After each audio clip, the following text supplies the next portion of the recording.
Une ville située sur une montagne ne peut être cachée. Matthieu 5, 14c.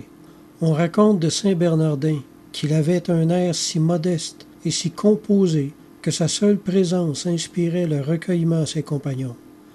Nous lisons également dans la vie de Saint Lucien, martyr, que les païens se convertissaient seulement en le voyant. C'étaient là de bons prédicateurs, c'étaient de véritables imitateurs de celui dont l'Évangile dit qu'il était une lampe ardente et brillante.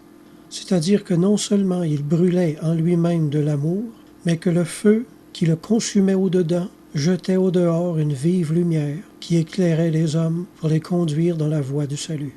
Personnellement, j'ai des problèmes quotidiens comme tout le monde, et même des épreuves qui me jettent dans l'abattement et la tristesse.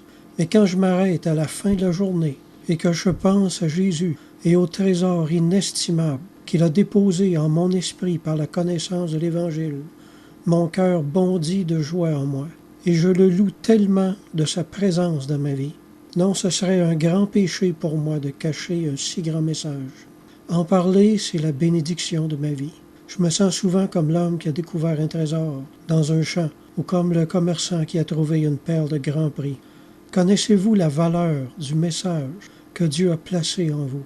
Pouvez-vous laisser cacher une si grande bonne nouvelle? Amen.